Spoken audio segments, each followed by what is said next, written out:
أعوذ بالله من الشيطان الرجيم بسم الله الرحمن الرحيم يا أيها الذين آمنوا كتب عليكم الصيام كما كتب على الذين من قبلكم لعلكم تتقون. Ô vous qui croyez, le jeûne vous est prescrit tout comme il a été prescrit à vos devanciers, afin que vous soyez à l'abri du mal.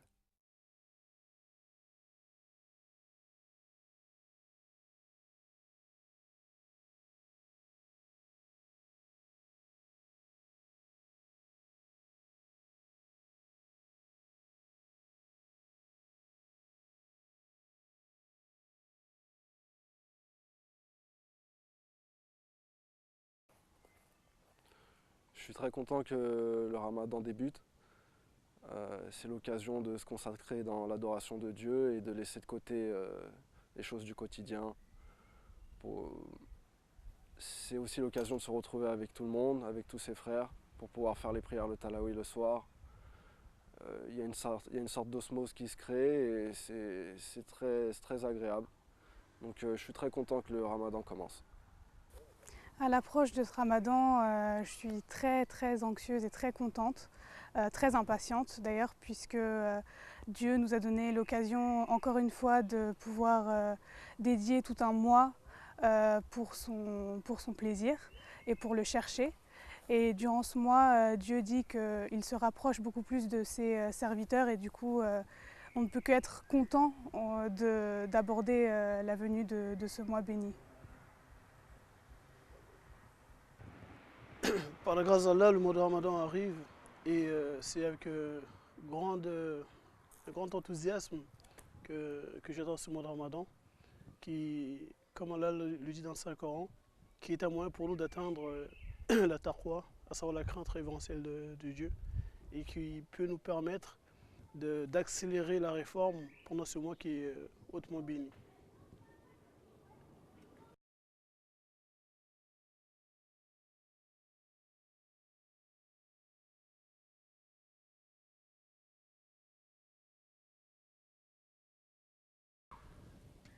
Tout comme le mois est béni et que nous cherchons à profiter des bénédictions de ce mois afin de pouvoir se réformer, l'autre partie, le versant de cela, c'est la peur de ne pas profiter, de ne pas réussir à profiter des faveurs du mois de Ramadan. À savoir de ne pas respecter toutes les conditions qui ont trait au mois de Ramadan à travers la retenue, la patience, la méditation, se réformer. Et donc pour pouvoir atteindre vraiment ce pourquoi le mois de Ramadan a été institué. J'appréhende un peu au niveau du sommeil. J'ai souvent peur de ne pas me réveiller ou de m'endormir à certains moments et de ne pas faire les prières à l'heure. C'est un peu une phobie, même en général, mais vu que ce mois-là, je vais essayer d'être un peu plus assidu. Donc c'est vraiment une frayeur sur ce point-là. À l'approche du Ramadan, ma plus grande frayeur, c'est d'être patiente parce que j'ai des enfants en bas âge. Il n'est pas évident de garder son calme face à des enfants qui, par moments, sont turbulents. Donc, il y a quelques fois, faut essayer de ne pas se mettre en colère. Et puis, sachant que ce mois nous permet de développer des qualités morales, voilà, j'aimerais vraiment, Inch'Allah, pouvoir me rapprocher de Dieu et l'impatience fait partie des mauvaises habitudes qui peuvent nous éloigner de Dieu. La plus grande frayeur serait peut-être le nombre d'heures du Ramadan, puisque 18 heures, techniquement parlant, c'est très compliqué à tenir. Mais Inch'Allah, par la grâce d'Allah, comme tous les ans, on a toujours peur des longues heures du mois du Ramadan, et par la grâce d'Allah, ça on pourra y arriver, Inch'Allah.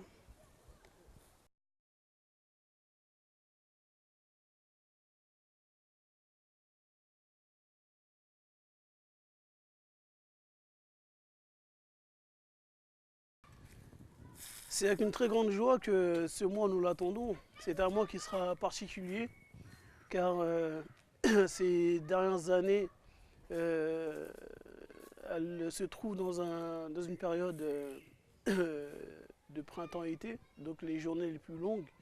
Et donc, en ce qui concerne la difficulté du jeûne, nous ressentirons davantage la faim et la soif et qui doivent nous permettre de pouvoir vraiment comprendre la souffrance et les difficultés que les gens vivant dans la pauvreté peuvent ressentir dans l'espace d'une journée.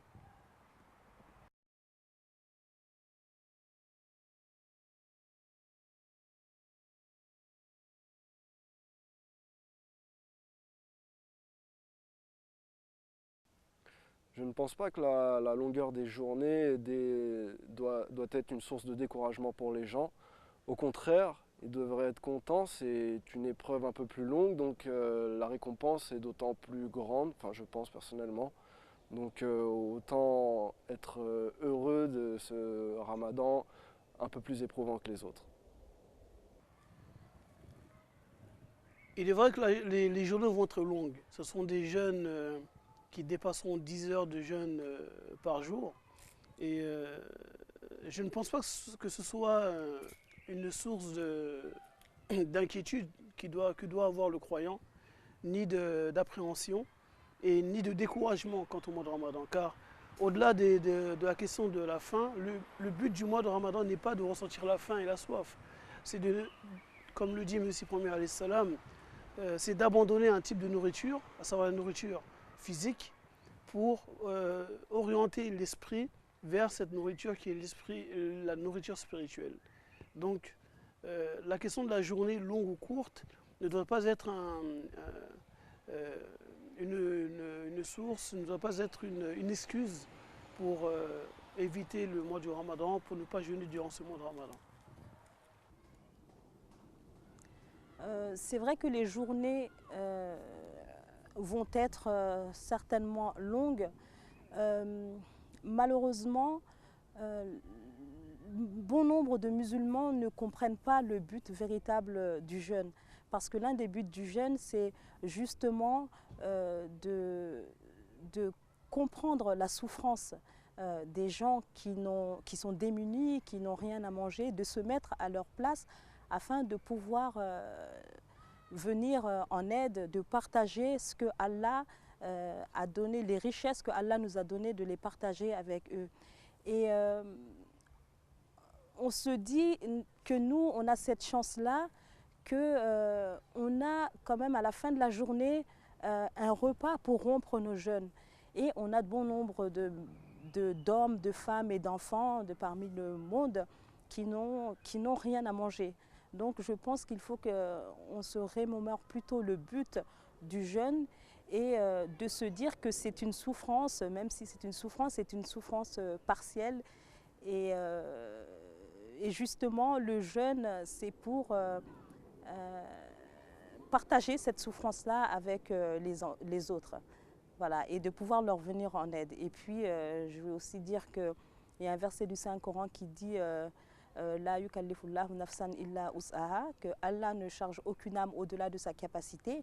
Donc, si Allah a prescrit le jeûne, que le temps soit court ou long, voilà, on a la capacité de jeûner.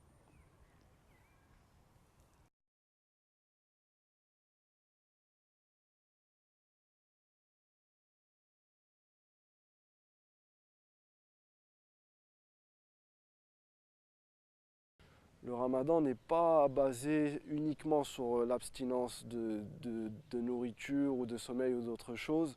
C'est plus un moyen de couper nos liens avec ce monde-là pour se permettre de s'enrichir au niveau du monde spirituel. Les femmes enceintes et les personnes âgées ont besoin de se nourrir ou d'avoir des soins pour rester dans ce monde-là. Il ne faut pas que le ramadan soit une contrainte ou une source de dégradation physique pour ces personnes-là. Donc ils ne devraient pas jeûner s'ils le peuvent. Alors, bien évidemment, ce mois de Ramadan, comme Allah le dit dans le Saint-Coran, il a été prescrit à tous les croyants et il a mis des exceptions. Ces exceptions, ce sont les voyageurs et les malades. Et les femmes enceintes, qui est la question sur laquelle il y a débat qui a lieu dans le monde musulman, les femmes enceintes sont considérées comme des malades. Donc elles ne jeûnent pas pendant le mois du Ramadan. Donc elles paieront ce qui est la fidya et, après le mois du Ramadan. Mais en aucun cas les malades ne jeûnent et les femmes enceintes non plus ne jeûnent. Alors il y a certaines catégories de personnes pour qui le jeûne n'est pas obligatoire ou je vais même dire n'est pas permis. Les femmes enceintes, que ce soit les femmes enceintes, que ce soit les vieux ou les malades. Pourquoi? Parce que les femmes enceintes, déjà, elles sont affaiblies parce qu'elles ont entre guillemets un fardeau. Elles portent un bébé et en se privant de nourriture, elles privent l'enfant qu'elles portent en son sein. Et puis, quant aux vieilles personnes, on sait que plus on vieillit, plus nos capacités physiques diminuent et on sait que le jeûne diminue certainement des capacités physiques. Donc et puis la religion, elle est surtout de l'islam, c'est celle du juste milieu. Donc on ne va pas rajouter, voilà, Allah sait, Allah connaît les intentions et on ne va pas rajouter des souffrances à des gens qui sont déjà affaiblis, qui ne supporteront pas l'effet du jeûne sur leur personne. Les femmes enceintes, les vieux et les malades ne doivent pas jeûner puisque Dieu leur a proscrit de ne pas jeûner. Et du coup, on sait très bien qu'il y a plusieurs femmes pendant le mois du Ramadan, plusieurs femmes musulmanes qui jeûnent quand même et qui disent que peut-être Dieu sera plus content d'elles. Mais ce n'est pas vrai, vous ne pouvez pas faire plaisir à Dieu en faisant l'exact contraire de ses enseignements.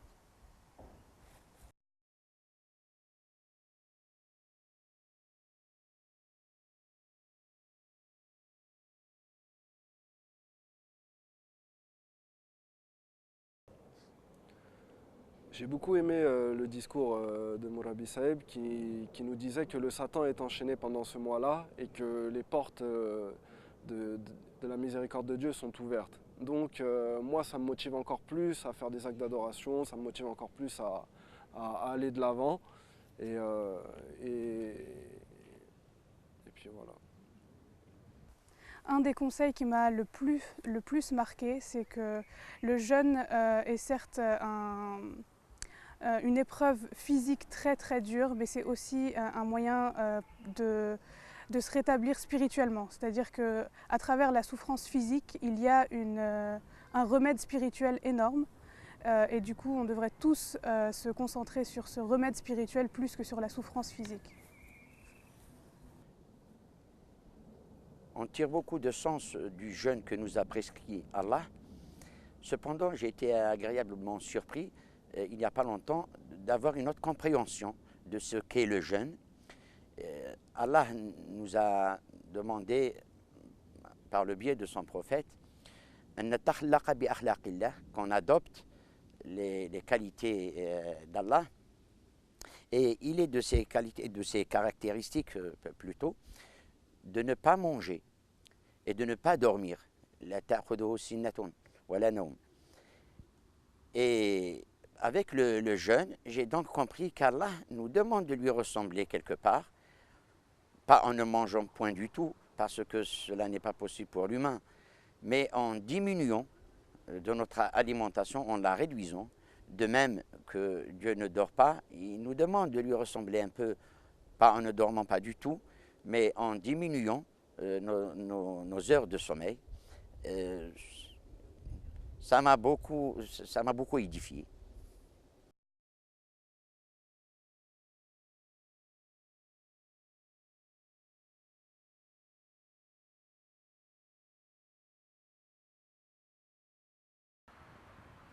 Le mois de Ramadan est un mois qui est très jovial. Cet état dans lequel nous sommes, nous la partageons avec d'autres frères, d'autres sœurs, la famille.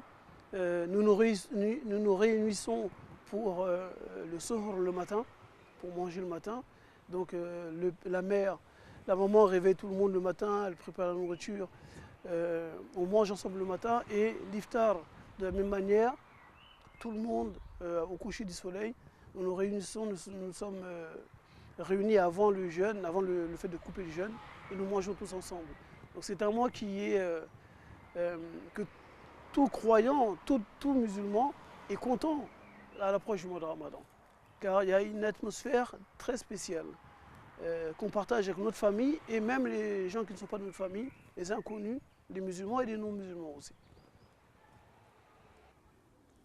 Ce que j'aime le plus dans le Ramadan, c'est cette convivialité, cette paisibilité, parce qu'on sent quand même que pendant le mois du Ramadan, la plupart des personnes, même s'ils vaquent à leurs occupations, hein, ceux qui travaillent notamment, ils essayent quand même d'avoir cet esprit, voilà, cet esprit du jeûne, de se dire que le mois du Ramadan, c'est un mois où l'on doit faire de nombreux sacrifices, où on doit se contrôler ses 5 sens. Et donc c'est vraiment cette chaleur humaine également qui existe, où les gens vont s'apporter les uns les autres à manger pour rompre le jeûne, où on va se donner des conseils, parce que pendant le Ramadan, le sujet de conversation tourne, en tout cas entre musulmans, autour de ce thème-là. Donc c'est quelque chose qui me plaît beaucoup. Ce que j'apprécie le plus pendant le mois du Ramadan, c'est bien évidemment le fait que c'est un mois béni et spirituel, mais c'est aussi toute l'ambiance, c'est-à-dire partager un repas, partager une journée commune avec la famille, les amis, et surtout du coup, partager un moment ensemble. Aucun musulman n'ignore qu'Allah a dit pour le jeûneur qu'il a 2 joies. L'une, c'est quand il rompt le jeûne, et l'autre, c'est quand il le rencontre.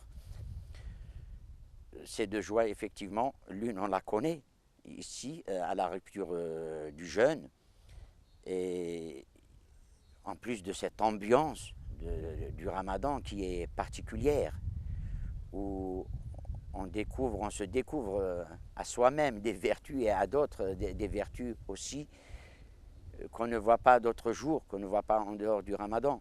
Les gens sont plus généreux, les gens sont plus solidaires les uns vis-à-vis des autres, les gens sont plus pardonnants. Ils sont prêts aussi à partager leur repas. Dommage que toutes ces qualités ne persistent pas une fois le jeûne terminé avec l'Aïd el-Fitr.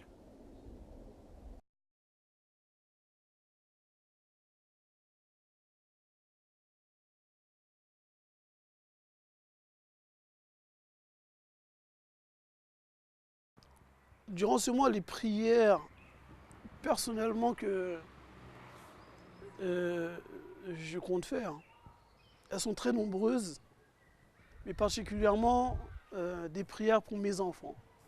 J'ai des enfants en bas âge et en tant que parent, en tant que père de famille, l'inquiétude première des parents, c'est les enfants. Est-ce qu'on sera à la hauteur de l'éducation de nos enfants? Est-ce qu'on donnera à la société des enfants qui seront des exemples pour cette nation, qui seront des exemples pour la communauté des croyants et qui seront des véritables adorateurs de Dieu et des exemples, comme je disais encore une fois, pour l'humanité. Alors mes prières pendant le Ramadan vont se tourner plutôt autour de la réforme, hein, parce que le Ramadan c'est vraiment pour acquérir la taqwa, c'est-à-dire la droiture. Donc toutes mes prières, Inch'Allah, vont se tourner vers ce point-là, c'est-à-dire que je vais vraiment essayer durant ce mois de me couper du monde extérieur. D'ailleurs, j'ai posé mes jours de congé exprès, hein, pour avoir tout le Ramadan, pour vraiment me concentrer sur cela. Et étant également une mère de famille, je vais prier pour que Allah m'aide vraiment dans l'éducation des enfants, hein, de mettre des choses en place pendant ce mois et Inch'Allah de continuer cela après le Ramadan, parce que le but c'est pas que de faire des efforts pendant le Ramadan et une fois le Ramadan fini, ben, on reprend nos vieilles habitudes.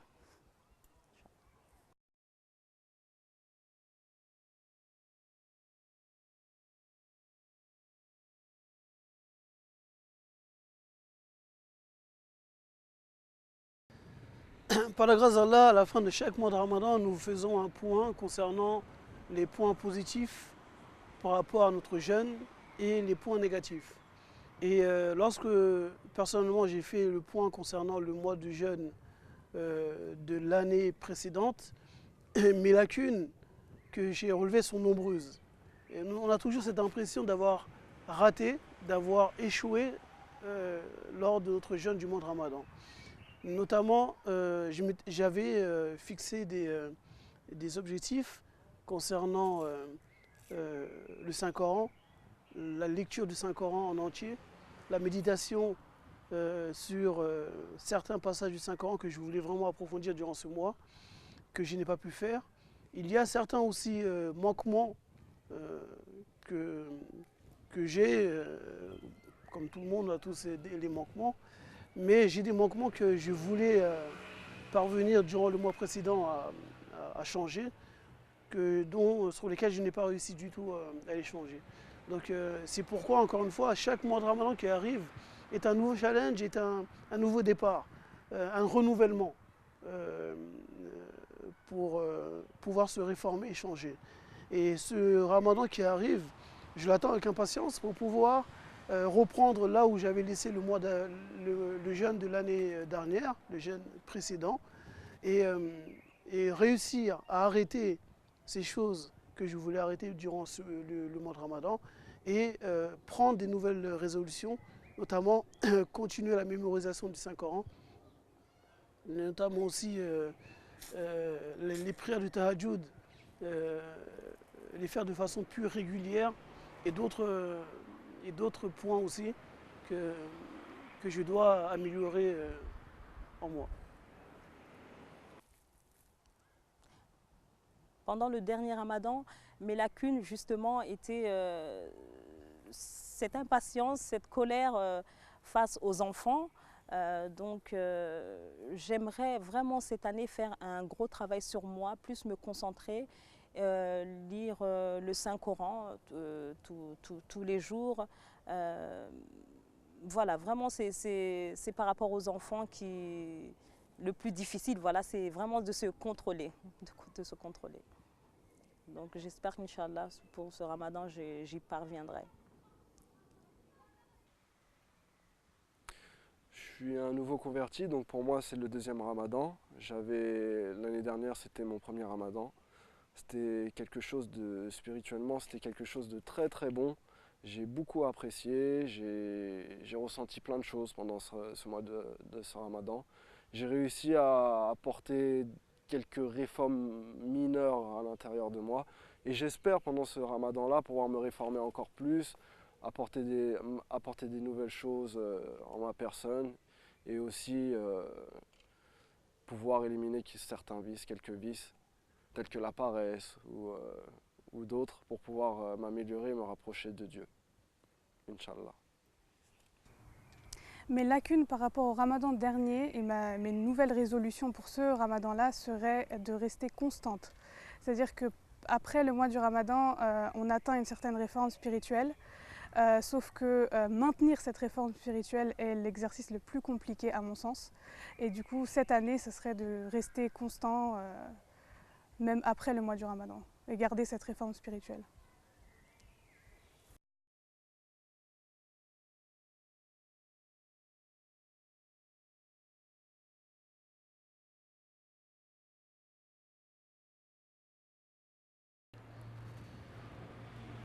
Pour la Jamaat, la première chose à laquelle on pense, c'est notre bien-aimé calife. Lorsqu'une communauté n'a pas un guide à sa tête, vous pouvez faire toutes les prières que vous voulez, la communauté ne pourra pas se réformer. Le peuple en question ne peut pas se réformer non plus. Donc il est normal que la première chose qui nous vient en tête lorsqu'on veut prier pour la communauté, c'est d'abord celui qui est à la tête de la communauté, à savoir notre bien-aimé calife, qu'Allah le soutienne, le renforce et l'aide à pouvoir réformer la communauté. On le voit dans toutes les khutbahs que Huzour fait en ce moment. Il attire notre attention sur beaucoup de points que nous devons réformer en nous. Et ma prière pour la Jamaat est d'abord pour le calife, afin qu'Allah le soutienne, qu'Allah renforce ses actions et ses décisions, qu'Allah fasse que la communauté comprenne et réalise quelle est l'importance d'avoir un calife, d'avoir un guide, guidé par Dieu.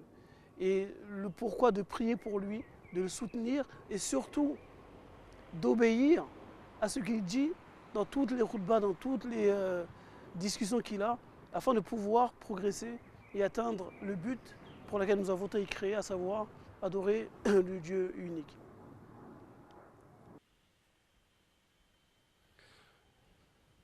Je vais demander à Dieu que le monde entier puisse écouter la Jamaat, que le monde entier puisse écouter le message de l'Ahmadiyya et qu'il puisse l'écouter réellement et aussi spirituellement. Pour la Jamaat, je vais faire beaucoup de prières pour le tablir, afin que la Jamaat, vraiment, elle soit connue, la Jamaat de France, soit connue au niveau national. Parce qu'on voit que dans les autres pays, tels que le Canada, ou l'Angleterre, ou encore l'Allemagne, ils sont connus au niveau national. Et en France, c'est vrai qu'on n'est pas bien connu, à mon sens. Et je vais demander des prières en ce sens-là, et qu'Allah fasse qu'on soit vraiment des exemples pour les autres. Voilà. Pour la Jamaat, je demanderai beaucoup de prières pour que la Jamaat soit beaucoup plus connue en France, surtout, Inch'Allah, qu'on arrive à faire passer le message du saint prophète Mohammed sallallahu alayhi wa sallam et du Messie promis alayhi salatu wa sallam à travers le public français, Inch'Allah.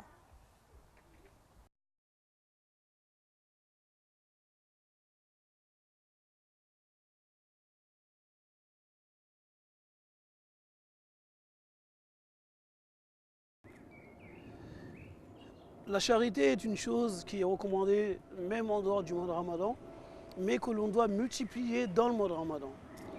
La Jamaat, pour ce que moi je pense par rapport à la Jamaat de France, nous ne pouvons pas dire que ce que nous faisons est suffisant. Ce n'est jamais suffisant.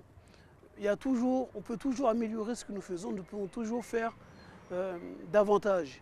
Et pour le côté de la charité, durant ce mois qui arrive, je pense que la Jamaat de France a un grand travail à faire afin d'aider les démunis, de la distribution de nourriture, faire des soupes,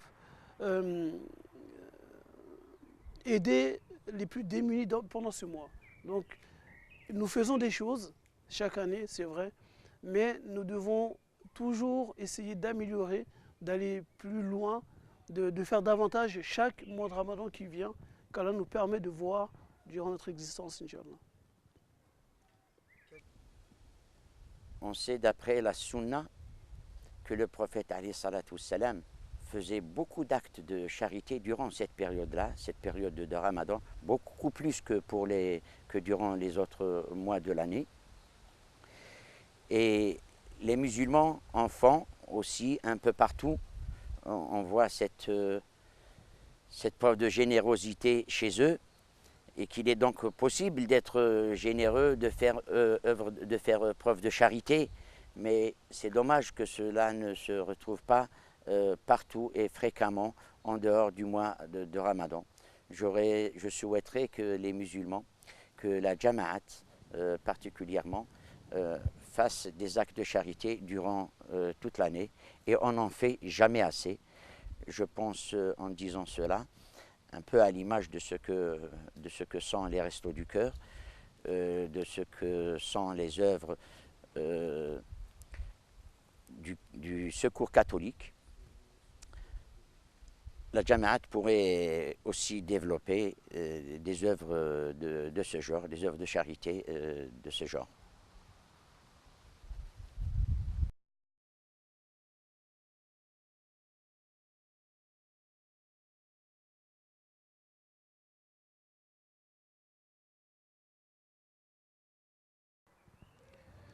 Le mois de Ramadan est une chose, le jeûne en lui-même, dans le mois du Ramadan ou en dehors du mois de Ramadan, a été prouvé scientifiquement, médicalement, que c'est bon pour le corps, bon pour la santé.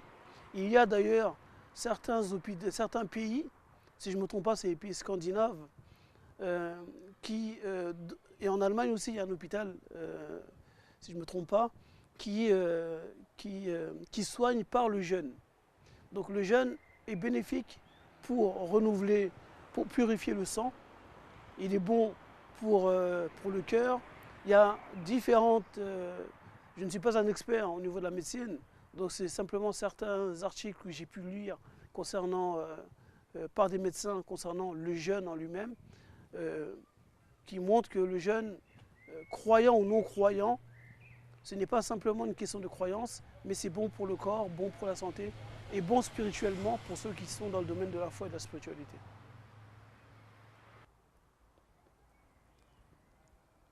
Le jeûne procure des bienfaits physiques.